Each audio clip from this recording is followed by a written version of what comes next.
आज का current affair देखते हैं। पहला क्वेश्चन, आईएमडी की सालाना विश्व प्रतिस्पर्धात्मकता सूचकांक 2020 में भारत किस स्थान पर है?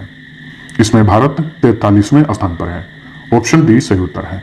63 देशों की सूची में भारत 43वें स्थान पर है। ध्यान में रखिए 2019 में भी भारत 43वें स्थान पर ही था। ठीक है, तो ना आगे बढ़ा है और ना ही पीछे गया है।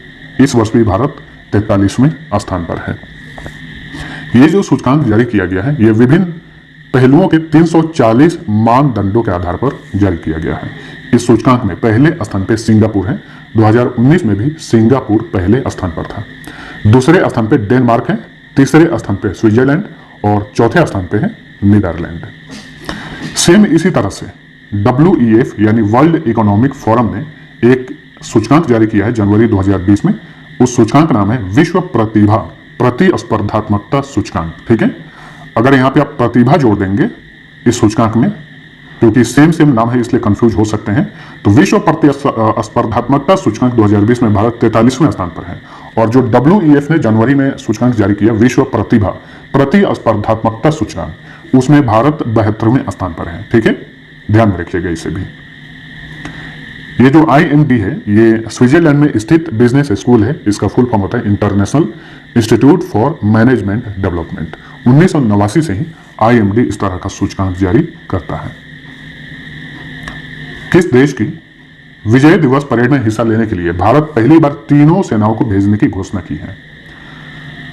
तो रूस के विजय दिवस परेड में हिस्सा लेने के लिए भारत ने पहली बार तीनों सेनाओं को रूस में भेजने की घोषणा की है। ठीक है, हालांकि इसके पहले 2015 में भारत की केवल इंडियन आर्मी इस परेड में हिस्सा लेने के लिए रूस गई हुई थी, लेकिन पहली बार ऐसा हो रहा है कि तीनों सेनाओं के कर्मी एक साथ इसमें हिस्सा लेने के लिए रूस जा रहे हैं। 75 से 80 कर्मी टोटल जाएंगे रूस की कैपिटल मॉस्को में। विजय दिवस परेड का आयोजन रूस में हर वर्ष 9 मई को आयोजित किया जाता है, लेकिन इस बार कोविड-19 के कारण स्थगित कर दिया गया था। अब इसका आयोजन इसी माह में 24 जून को किया जाएगा।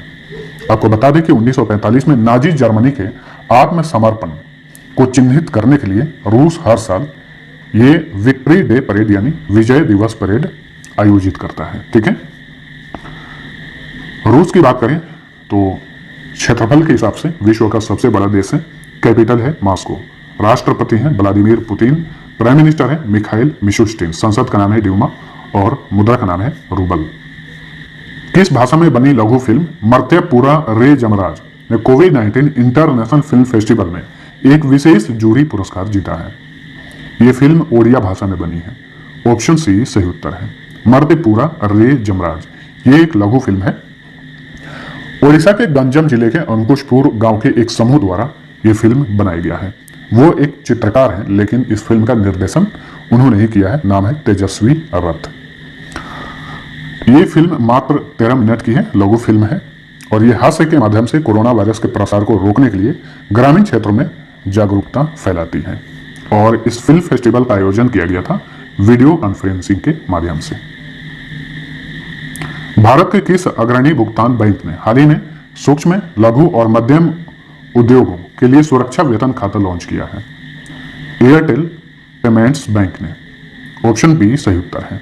ठीक है, सुरक्षा वेतन खाता ये एक पहल है जिसे शुरू किया है एयरटेल पेमेंट्स बैंक ने।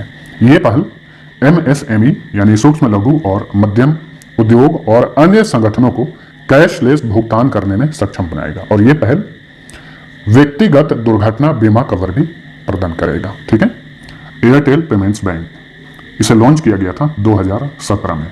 हेडक्वार्टर नई दिल्ली में है। MD एंड CEO है अनुव्रत विश्वास। ठीक है, एयरटेल पेमेंट्स बैंक जो है ये भारतीय एयरटेल की स्वामित्व वाली कंपनी है। भारतीय एयरटेल का गठन हुआ था 1995 में।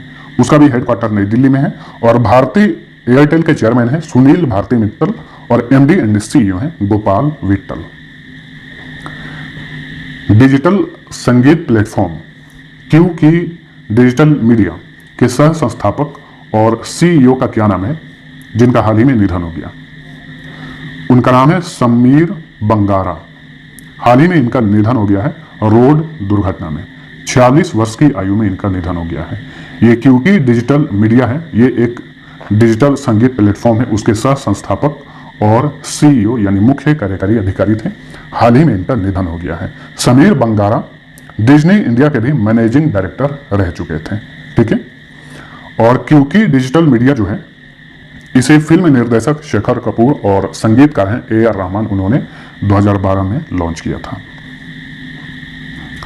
हाल ही में विश्व मरुस्थलीकरण व सूखा रोकथाम दिवस कब मनाया गया? तो हाल ही में यह दिवस मनाया गया 17 जून को। प्रत्येक वर्ष 17 जून को विश्व मरुस्थलीकरण व सूखा रोकथाम दिवस मनाया जाता है। 2020 का थीम क्या है यानी विषय? Food, feed, fibre, sustainable production and consumption. 2020 का ये विषय है। ठीक है, यूनाइटेड नेशन ने 1994 में इस दिवस की घोषणा की थी और पहली बार ये दिवस मनाया गया था 1995 में। ठीक है, मरुस्थलीकरण और सूखे के बारे में लोगों के बीच जागरूकता फैलाने के उद्देश्य से प्रत्येक वर्ष ये दिवस मनाया जाता है। यूनाइटेड नेशन के एक रिपोर्ट के मुताबिक प्रत्येक वर्ष 24 अरब टन उपजाऊ भूमि जो है शुष्क यानी बंजर बन जाती है। तो ये बहुत बड़ी बात है, ध्यान में रखिए। प्रत्येक वर्ष 24 अरब टन उपजाऊ भूमि बंजर बन जाती है यानी सूखी बन जाती है। इसी को देखते हुए भारत सरकार ने भी मरुस्थलीकरण को रोकने के लिए एक योजना चला रही है भारत में। उस योजना का नाम है पर ड्रॉप मोर क्रॉप। मैंने आप सभी को बताया भी था। हाल ही में भारत सरकार ने पर ड्रॉप मोर क्रॉप योजना के लिए 4000 करोड़ रुपए आवंटित किया है। ठीक है, भारत में आयोजित न्यूजीलैंड की पहली वर्चुअल शेफ प्रतियोगिता क्वालिटी NZ यानी New Zealand culinary cup seafood challenge किसने जीता है? तो ये खिताब जीते हैं अंगद सिंह राणा। ऑप्शन C सही उत्तर है। वहीं quality New Zealand culinary cup mutton lamb challenge का खिताब जीते हैं शेफ वैभव भार्गव। ठीक है, तो पहली बार इस चैलेंज का आयोजन किया गया था भारत में। तो सी फूड श्रेणी में ये पुरस्कार जीते हैं अंगद सिंह राणा और वहीं मटन और लैम्ब श्रेणी में ये पुरस्कार जीते हैं शेफ वैभव भार्गव। न्यूजीलैंड की बात करें तो इसकी कैपिटल है वेलिंगटन, प्राइम मिनिस्टर हैं जेसिंडा अर्डर, संसद का नाम है पार्लियामेंट और मुद्रा का नाम है डॉलर। नेक्स्ट, उत्तर प्रदेश की सरकार ने राज्य में पूंजी निवेश के उद्देश्य से निवेशकों को आकर्षित करने के लिए किस नाम से एक संस्था बनाने का निर्णय लिया है?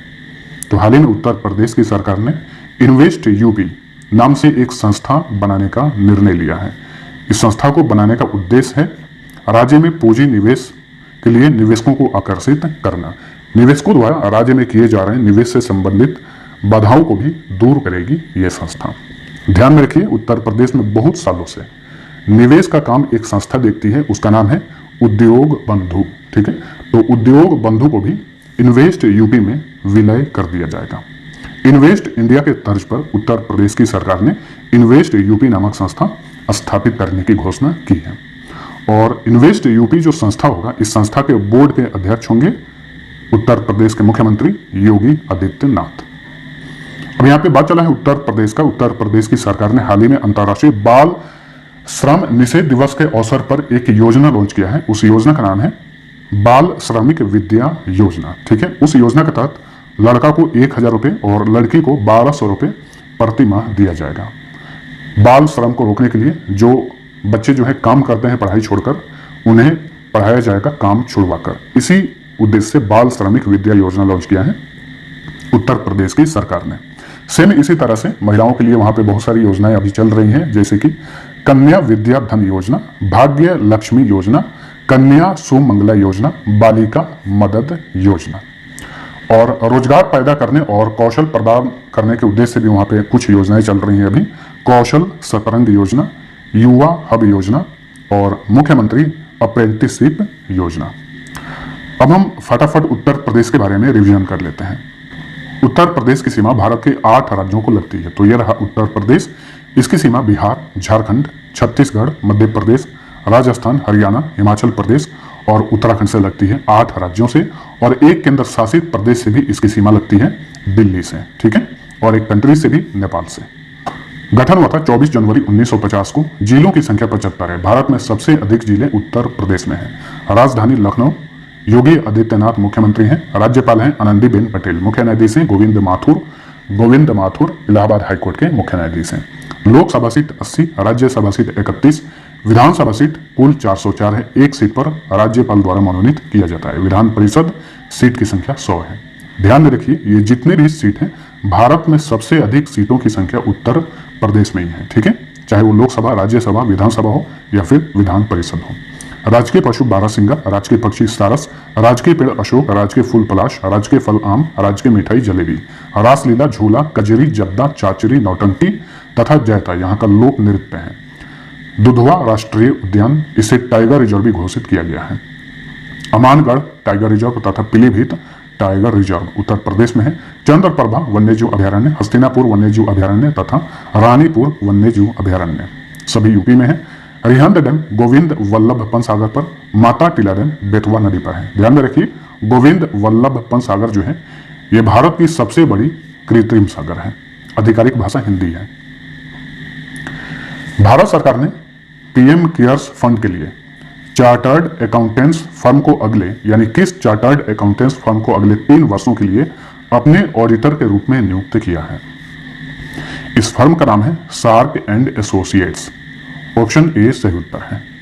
तो पीएम केयर्स भारत में लॉन्च किया गया था कोरोना वायरस के दौर में, खास करके गरीबों को मदद करने के उद्देश्य से इसे भारत सरकार ने लॉन्च किया और अभी तक इसका कोई भी ऑडिटर नियुक्त नहीं किया गया था। इसकी वजह से ये चीज जो है काफी विवादों में रहा था, लेकिन भारत सरकार ने अब इसका ऑडिटर नियुक्त कर दिया है। ठीक है, यानी पीएम केयर्स फंड में जो भी पैसे हैं, लेन देन, उसका हिसाब किताब का काम जो है ऑडिटर करता है। तो अभी तक ऑडिटर जो है नियुक्त नहीं किया गया था, लेकिन अब कर दिया गया है। एक फर्म है, नाम है शार्क एंड एसोसिएट्स, इसे इसका ऑडिटर बनाया गया है। ठीक है, ये जो फर्म है इसके बारे में जानेंगे। सबसे पहले पीएम केयर्स का फुल फॉर्म क्या होता है वो जान लीजिए। Prime ministers citizens assistance and relief in emergency situations. ठीक है, शार्क एंड एसोसिएट्स जो है 1986 में इसकी स्थापना की गई थी। हेडक्वार्टर नई दिल्ली में है और इसके अध्यक्ष हैं सुनील कुमार गुप्ता।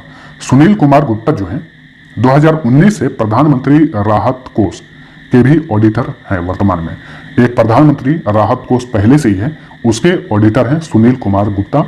अब इन्हें पीएम केयर्स का भी ऑडिटर बनाया गया है। ठीक है, पीएम केयर्स के अध्यक्ष कौन है? प्रधानमंत्री नरेंद्र मोदी। हाल ही में डैश स्थित डेक्कन डेवलपमेंट सोसाइटी ने प्रिंस अल्बर्ट द्वितीय ऑफ मोनाको फाउंडेशन अवार्ड 2020 जीता है। तो ये पुरस्कार डेक्कन डेवलपमेंट सोसाइटी ने जीता है। ये कहां पर स्थित है? हैदराबाद में स्थित है। ऑप्शन डी सही उत्तर है। पर्यावरण, प्रकृति और जैव विविधता, इसी के साथ साथ पृथ्वी के संरक्षण में अतुलनीय योगदान के लिए ये पुरस्कार दिया गया है हैदराबाद स्थित डेक्कन डेवलपमेंट सोसाइटी को। मोनाको फाउंडेशन के सीईओ हैं अल्बर्ट द्वितीय, जो कि ओलिवियर वेंडेन के प्रिंस हैं। उन्होंने ये पुरस्कार प्रदान किया है। हाल ही में world stars Sharjah online international शतरंज चैंपियनशिप 2020 का खिताब किसने जीता है? ये खिताब जीते हैं शखरियार मामेदी रो। शखरियार मामेदी रो ये कहाँ के हैं? अजरबैजान के हैं। इस चैंपियनशिप का खिताब इन्होंने जीत लिया है। ठीक है, भारत के पेंटाला हरि कृष्ण दूसरे स्थान पर रहे इस चैंपियनशिप में। खेल मंत्रालय ने खेलो इंडिया योजना के तहत प्रत्येक राज्य में KISCE की स्थापना करने की घोषणा की है। KISCE का फुल फॉर्म क्या है? इसका फुल फॉर्म है खेलो India state centres of excellence. ध्यान में रखिए, इसका full form Khelo India state centres of excellence इसका फुल फॉर्म होगा। पूरे देश में एक मजबूत खेल पारिस्थितिकी तंत्र बनाने के उद्देश्य से प्रत्येक राज्य और केंद्र शासित प्रदेश में एक KISCE जो है संस्था स्थापित किया जाएगा। पहले चरण के तहत भारत के 8 राज्यों में इसे स्थापित किया जाएगा। धीरे धीरे पूरे राज्यों में इसे स्थापित कर दिया जाएगा। ठीक है, वर्तमान में खेल मंत्री हैं किरेन रिजिजू, जो कि राज्य मंत्री हैं। तो फ्रेंड्स, ये था हमारा आज का करंट अफेयर। वीडियो पसंद आया है तो लाइक और शेयर जरूर करना। अब लास्ट पेज का आंसर जानिए। पहला क्वेश्चन था किस संस्थान के शोधकर्ताओं ने कोविड-19 का मुकाबला करने के लिए अनन्या नामक एक नैनो तकनीक आधारित कीटाणुनाशक स्प्रे विकसित किया है? सही उत्तर था option B, defence institute of advance technology, जो कि पुणे में स्थित है। दूसरा क्वेश्चन था विश्व बैंक ने हाल ही में पश्चिम बंगाल को कोविड-19 स्थिति से निपटने और विकासात्मक कार्यों के लिए कितने करोड़ रुपए का ऋण प्रदान किया है? इसका सही उत्तर था 1950 करोड़ रुपए, ऑप्शन ए। अब चलिए आज का क्विज कर रहा हूं, जिसका आंसर आपको नीचे कमेंट करके बताना है। पहला क्वेश्चन, कोविड-19 महामारी के दौरान संपर्क रहित हवाई यात्रा के लिए किस संस्थान के छात्रों ने फ्लाई जाई नामक ऐप विकसित किया है? दूसरा क्वेश्चन है, 2013 के बाद पहले कश्मीरी वकील कौन है जिन्हें जम्मू कश्मीर हाई कोर्ट का न्यायाधीश नियुक्त किया गया है? दोनों क्वेश्चन का आंसर नीचे कमेंट में बताइए। मिलते हैं अगले वीडियो में, तब तक के लिए।